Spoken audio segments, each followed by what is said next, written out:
Hello दोस्तों, कैसे हैं आप सब। आशा करते हैं अच्छे होंगे और मन लगाकर पढ़ाई कर रहे होंगे। आज की वीडियो काव्य शास्त्र पर आधारित है। काव्य शास्त्र से जितने भी आचार्य हैं या जहाँ से भी क्वेश्चन बनते हैं उनसे सबसे एक एक पॉइंट या उनसे अधिक पॉइंट सारे उठाएं। वीडियो पसंद आए तो लाइक सब्सक्राइब जरूर करना। तो वीडियो की शुरुआत करते हैं। भारतीय काव्यशास्त्र संस्कृत आलोचना के प्रमुख आचार्य। तो सबसे पहले आचार्य कौन है? भरत मुनि है। भरत मुनि को संस्कृत काव्यशास्त्र का प्रथम आचार्य माना जाता है। इनका समय है द्वितीय शताब्दी। भरत मुनि के प्रसिद्ध नाट्यशास्त्र नाम का इन्हें ग्रंथ लिखा है। इनका प्रथम ग्रंथ है नाट्यशास्त्र, जिसमें नाटक के सभी पक्षों को कवि विस्तृत विवेचन किया है। आचार्य भरत ने नाट्यशास्त्र को पंचम वेद भी कहा है। नाट्यशास्त्र में 36 अध्याय हैं और लगभग 5000 श्लोक हैं। नाट्यशास्त्र में काव्य की आलोचना वाचिक अभिनय के प्रसंग में की गई है। भरत मुनि ने नाट्यशास्त्र में 10 गुण, 10 दोष तथा 4 अलंकारों को माना है। वो अलंकार कौन कौन से हैं? यमक है, रूपक है। यमक, उपमा, रूपक तथा दीपक, इन 4 अलंकारों को किसने माना है? भरत मुनि ने माना है। नाट्यशास्त्र के खष्ट लिखा है यहाँ पर, तो इसे छठे एवं सप्तम अध्याय में रस तथा भाव का वर्णन किया गया है। रस भाव का वर्णन किसमें किया गया? खष्ट भाव या सप्तम भाव में? सप्तम अध्याय में। भरत मुनि ने रसों की संख्या कितनी मानी है? 8 मानी है। भामा आचार्य बलदेव उपाध्याय ने भामा का समय 6ठी शताब्दी पूर्वार्ध निश्चित किया है। संस्कृत में खष्ट मतलब 6 को बोलते हैं, खष्ट या खष्ट। भामा कश्मीर के निवासी थे तथा इनके पिता का नाम ररके गोमी था। सर्वप्रथम भामा ने ही अलंकारों को नाट्यशास्त्र की परतंत्रता से मुक्त कर एक स्वतंत्र शास्त्र या संप्रदाय के रूप में रखा है।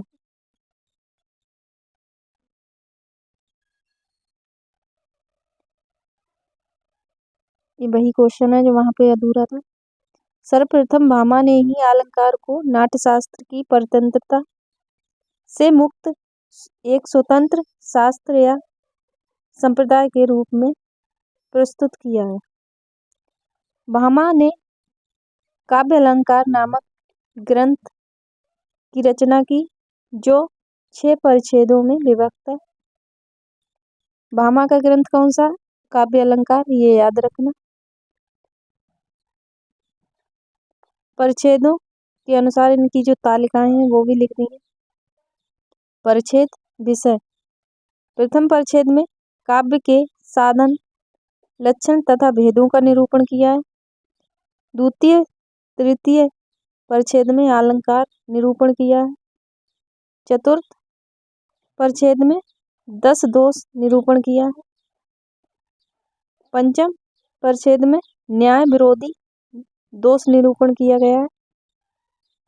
छठे परिच्छेद में शब्द शुद्ध निरूपण किया गया है। भामा के प्रमुख सिद्धांत कौन से हैं? ये याद रखना, ये बहुत जरूरी है। शब्द अर्थो सहितम काव्यम, ये किसने कहा है? भामा ने कहा है। इसका अर्थ क्या है? शब्द तथा अर्थ दोनों का काव्य होना बताया गया।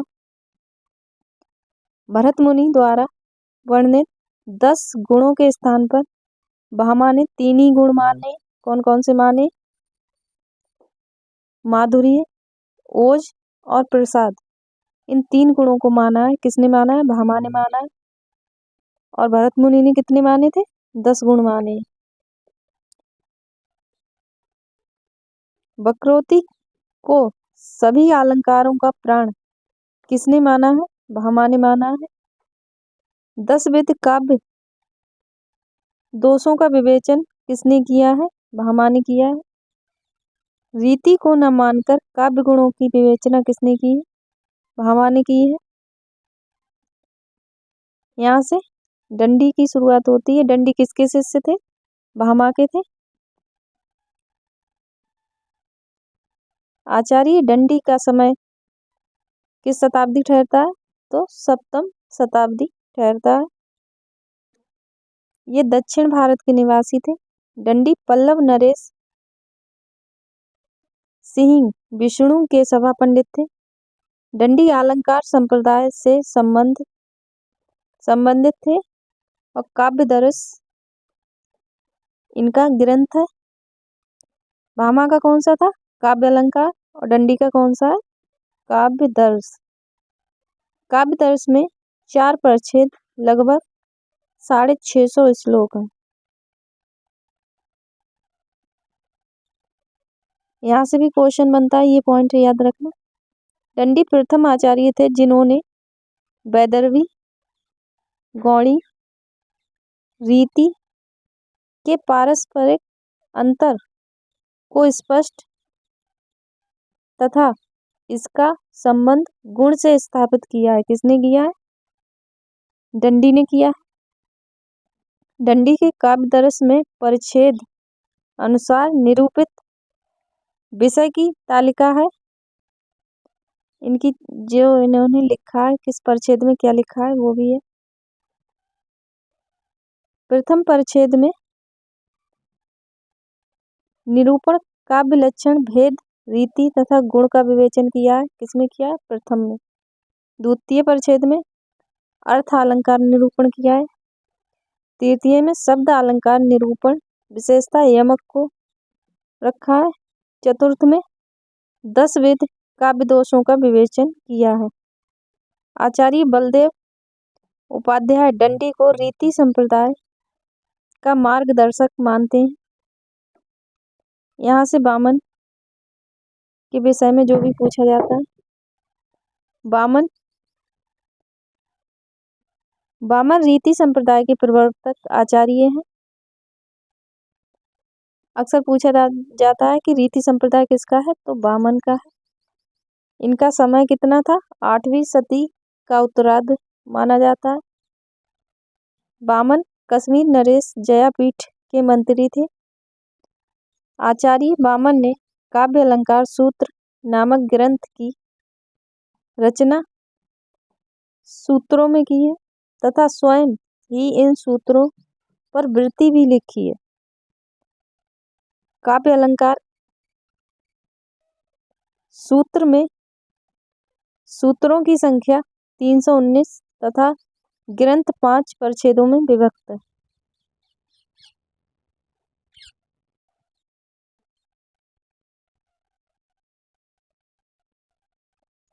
हाँ, इनका ग्रंथ याद रखना। भामा का इनका काव्य अलंकार सूत्र ग्रंथ माना जाता है, ये याद रखना। तो भामा का कौन सा था? काव्य अलंकार। दंडी का था काव्य दर्श और वामन का है काव्य अलंकार सूत्र। ये तीनों ग्रंथ याद रखना।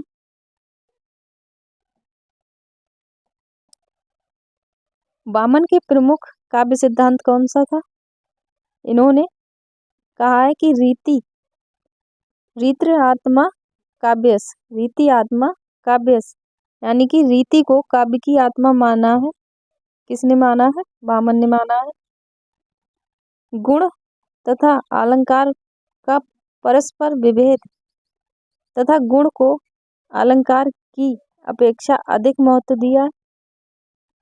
वैदर्भी, गौड़ी तथा पांचाली इन तीनों रीतियों की कल्पना की है। किसने की है? वामन ने। 10 प्रकार के गुणों, शब्द तथा अर्थ उभयगत मानकर 20 प्रकार के गुणों की कल्पना किसने की है? वामन ने। वामन ने कितने गुण माने? 20। वक्रोक्ति की सदृश मूलक लक्षणा किसने माना है? वामन ने। समग्र अर्थालंकार को उपमा का प्रपंच किसने माना है? वामन ने माना है। उद्भट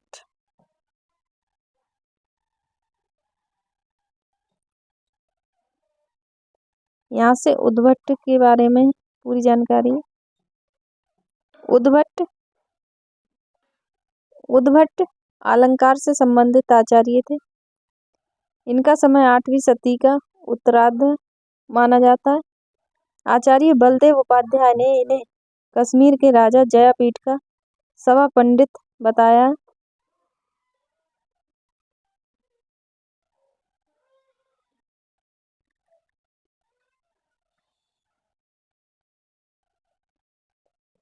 आचार्य उद्भट ने काव्य अलंकार सार नामक ग्रंथ में अलंकारों का आलोचनात्मक एवं वैज्ञानिक ढंग से विवेचन किया है। उद्भट के विशेष सिद्धांत: अर्थवेद से शब्द वेद की कल्पना की है। श्लेष को सभी अलंकारों से श्रेष्ठ मानते हैं और इसके 2 प्रकार बताएं: शब्द श्लेष तथा अर्थ श्लेष की कल्पना तथा दोनों को अर्थ अलंकारों में परिगणित किया है। अर्थ के 2 भेदों की कल्पना की है: विचारित सुस्त तथा अविचारित रमणीय। यहाँ से रुद्रट की शुरुआत होती है। रुद्रट कश्मीर निवासी तथा इनका समय 9वीं शती का पूर्वार्ध स्वीकार किया जाता है। रुद्रट ने काव्य अलंकार की रचना की है। काव्य अलंकार भामा का है और उसी के आगे का रुद्रट ने काव्य अलंकार नाम से ही ग्रंथ लिखा है। इस ग्रंथ में 16 अध्याय और कुल 734 श्लोक हैं। संभवतः रुद्रट ने ही सर्वप्रथम वैज्ञानिक ढंग से अलंकारों का वर्गों में बांटा है। 4 वर्गों में बांटा है। कौन कौन से? वास्तव, औपन्य, अतिशय, श्लेष।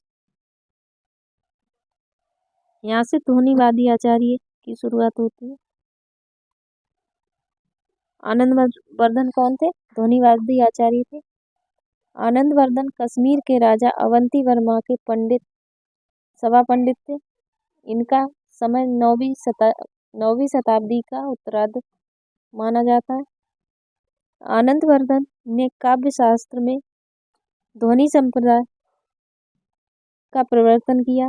आनंदवर्धन ने ध्वन्यालोक नामक ग्रंथ लिखा है। आनंदवर्धन का ग्रंथ कौन सा है? ध्वन्यालोक। इसमें 4 उद्योग या अध्याय हैं जो मूलतः कारिकाएं सूत्र की व्याख्या करते हैं। यहाँ पे व्याख्या होना चाहिए।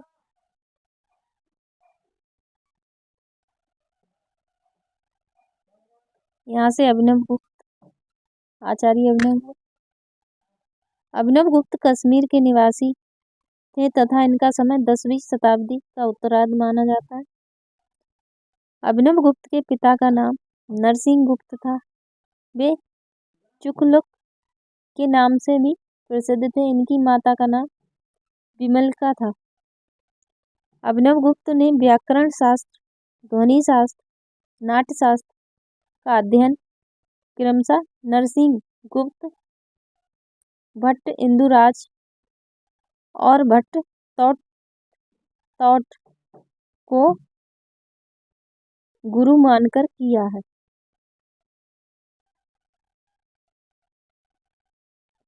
अभिनवगुप्त ने ग्रंथों की टीकाएं लिखी हैं। मूल ग्रंथ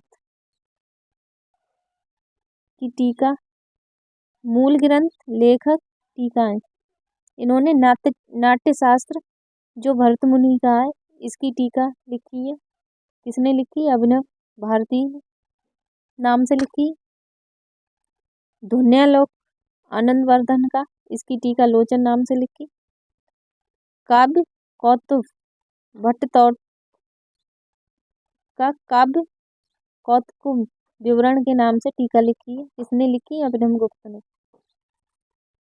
अभिनवगुप्त ने तंत्रालोक नामक श्रेष्ठ दार्शनिक कृति की रचना की है। यह ग्रंथ रत्न तंत्र शास्त्र का विश्वकोश माना जाता है।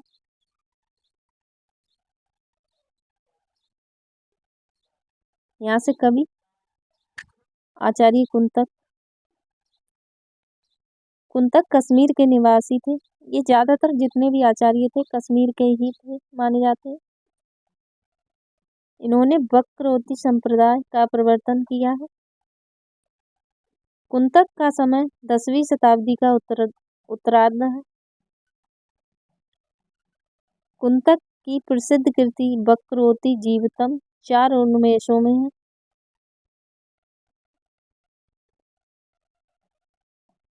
यहाँ से धनंजय की शुरुआत होती है। धनंजय धारा नरेश मंजूराज के सभा पंडित थे। इनका समय 10वीं सदी का उत्तरार्ध माना जाता है। धनंजय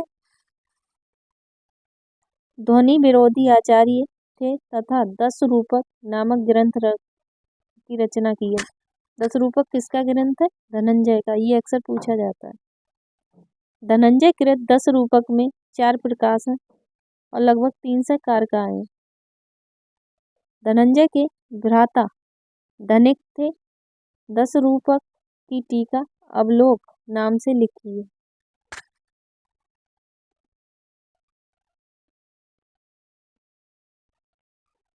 यहाँ से महिमभट्ट कश्मीर के निवासी थे। इनके पिता का नाम धैर्य तथा गुरु का नाम श्यामल था। महिमभट्ट का समय 11वीं सदी का मध्य भाग स्वीकार किया जाता है। महिमभट्ट ने ध्वनि मत के खंडन के लिए व्यक्ति विवेक नामक प्रौढ़ ग्रंथ की रचना की। एक वीडियो अगले भाग में आएगी जिसमें ध्वनि आचार्य, विरोधी आचार्य, समर्थक आचार्य, किसने क्या संप्रदाय दिया है, वो सारी चीजें आपको बताएंगे। व्यक्ति विवेक 3 विमर्श अध्यायों में विभक्त है।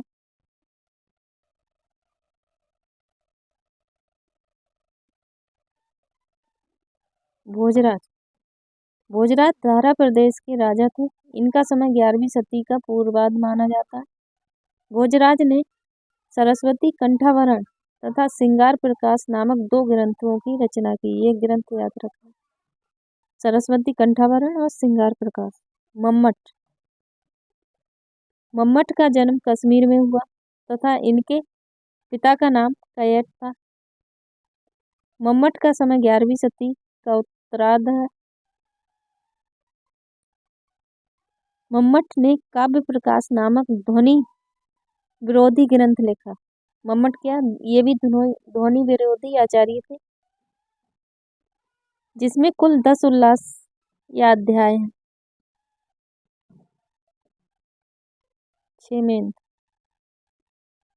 क्षेमेंद्र कश्मीर निवासी क्षेमेंद्र का समय 11वीं सदी का उत्तरार्ध माना जाता है। इनके पिता का नाम प्रकाशेंद्र था। क्षेमेंद्र को औचित्य संप्रदाय का प्रवर्तक माना जाता है। औचित्य संप्रदाय किसका है? क्षेमेंद्र का। क्षेमेंद्र के गुरु कौन थे? अभिनवगुप्त थे। क्षेमेंद्र ने 4 ग्रंथों की रचना की है। कौन कौन से? कवि कंठाभरण, औचित्य विचार चर्चा, सुवृत तिलक, दशावतार चरित। ये 4 ग्रंथ क्षेमेंद्र के। यहाँ पे आचार्य रोये कश्मीर निवासी रुएक के पिता का नाम राजा नक तिलक था। राजा नक तिलक ने उद्भट के ग्रंथ पर उद्भट विवेक नाम से टीका लिखे थे। रुएक का समय 12वीं सदी का पूर्वार्ध तथा महाकवि मयक के काव्य गुरु थे। रुएक ने अलंकार सर्वस नामक एक मौलिक ग्रंथ की रचना की। यहाँ से जो 2-3 कवि मिलते हैं, इनके बारे में कोई खास जानकारी नहीं है, फिर भी देख लो। शोभाकार मित्र का समय 12वीं सदी का उत्तरार्ध। ये कश्मीर निवासी त्रेश्वर मित्र के पुत्र थे। शोभाकार मित्र ने अलंकार रत्नाकर नामक ग्रंथ की रचना की। यहाँ से हेमचंद्र गुजरात के राजा कुमारपाल के गुरु तथा काव्य अनुशासन नामक ग्रंथ का प्रणयन किया था या रचना की। हेमचंद्र के 2 शिष्य ये शिष्य पूछे जाते, रामचंद्र और गुणचंद थे, ने सम्मिलित रूप से नाट्य दर्पण नामक ग्रंथ की रचना की। रामचंद्र को प्रबंध सतर्कता की उपाधि भी मंडित की गई है। एक कवि ये मिलते हैं शारदा तनय। शारदा तनय का समय 13वीं शताब्दी का मध्य स्वीकार किया जाता है तथा ये कश्मीर के निवासी थे। जितने भी आचार्य हैं कश्मीर के निवासी ही माने जाते। शारदा तनय ने भाव प्रकाश नामक ग्रंथ की रचना की है। इसमें 10 अधिकार या अध्याय। यहाँ से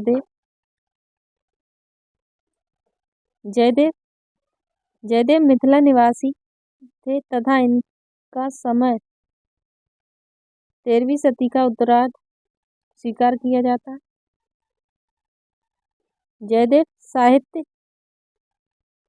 क्षेत्र में पीयूष वर्ष तथा न्याय क्षेत्र में पक्षधर उपाधि प्रख्यात थे।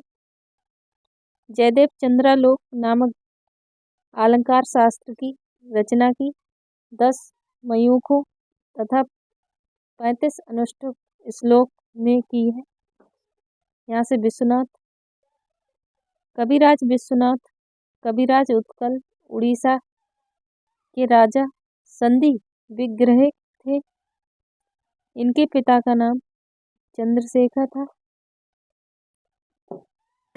विश्वनाथ का समय 14वीं सदी का पूर्वार्ध माना जाता है। 14वीं सदी का पूर्वार्ध माना जाता है। आचार्य विश्वनाथ ने 10 परिच्छेदों में साहित्य दर्पण नामक ग्रंथ की रचना की है।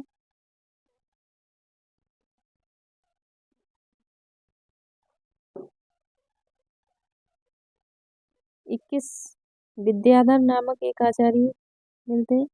विद्याधर ने काव्य प्रकाश शैली में एकावली नामक ग्रंथ की रचना की है।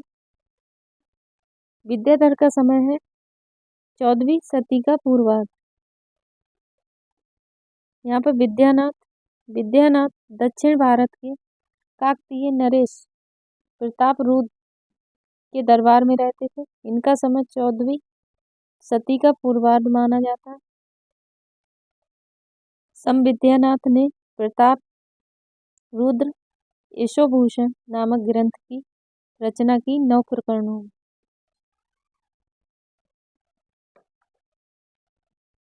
अप्पय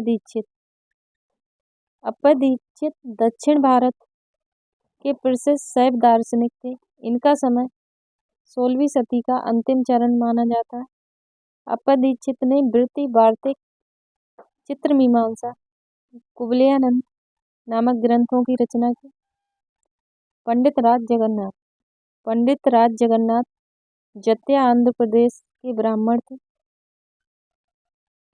पद भट्ट के पुत्र। समय इनका 17वीं सदी का प्रथम चरण माना जाता। पंडित जगन्नाथ ने रस गंगाधर नामक प्रौढ़ ग्रंथ की रचना की।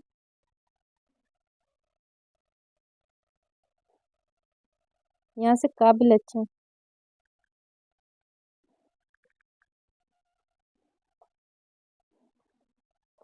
काव्य लक्षण, इनका संस्कृत में काव्य लक्षण आचार्यों ने मुख्यतः 3 आधारों पर किया है, जो शब्द और अर्थ के आधार पर, शब्द के आधार पर और रस ध्वनि के आधार पर किया है। शब्द अर्थ आधार पर आचार्य और काव्य लक्षण। भामा ने क्या कहा है? शब्दार्थो सहितम काव्य।